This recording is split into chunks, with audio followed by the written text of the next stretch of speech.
క్రైస్తవుడు ఇదిగో నేను యుగ సమాప్తి వరకు సదాకాలము మీతో కూడా ఉన్నానని వాగ్దానం ఇచ్చే యేసునామములో నా వందనము. వాక్యాన్ని ధ్యానం చేద్దాం. యోవాను సువార్త 14వ అధ్యాయం 6వ వాక్యము, యేసు నేనే మార్గమును సత్యమును జీవమును, నా ద్వారానే తప్ప ఎవ్వడను తండ్రి వద్దకి రాడు.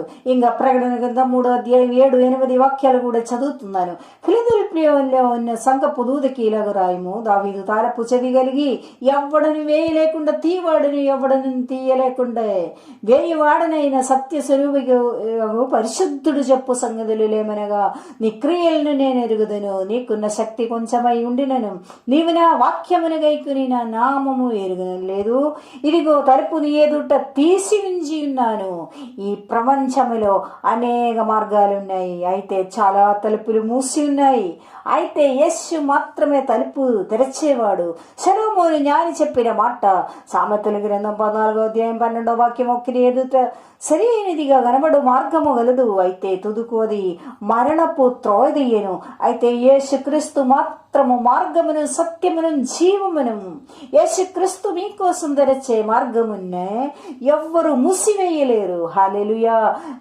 మన ముందరే అనేకమైన మార్గాలు మంచిగా కనబడవచ్చు, అయితే తుదుకు అది మరణపు త్రోవదీయను. భక్తుడైన దావీదు ప్రార్థన కీర్తన గ్రంథం 27వ అధ్యాయం 11వ వాక్యము, యెహోవా నీ మార్గమును నాకు బోధింపుము, నా కొరకు పొంచి ఉన్న వారిని చూచి సరళమైన మార్గమును నన్ను నడిపింపుము. అయితే దావీదు చేసిన ఈ యొక్క ప్రార్థనకి దేవుడిచ్చిన జవాబు చూడము. కీర్తన గ్రంథం 32వ అధ్యాయం 8వ వాక్యం, నీకు ఉపదేశము చేసేదను, నీవు నడవవలసిన మార్గమును నీకు బోధించదను. అయితే గమనించము, మనం ఆరాధించే దేవుడు మౌనంగా శిల కాదు, జీవం గల దేవుడు. నీవు పూర్ణ హృదయంతో మొరబడితే నీకు జవాబు దొరుకుతాయి. హల్లెలూయా. ఇప్పుడు వరే తెరిచే మార్గము కాదు, ఇంకా మీకోసం తెరవబడవు మార్గము. కరారపడకు. ఈ సంవత్సరం ముగింపు రోజులో నీకు వాగ్దానం దేవుడు చేసెను, ఇదిగో తలుపు నీ ఎదుట తీసి ఉంచాను. హల్లెలూయా. God bless you.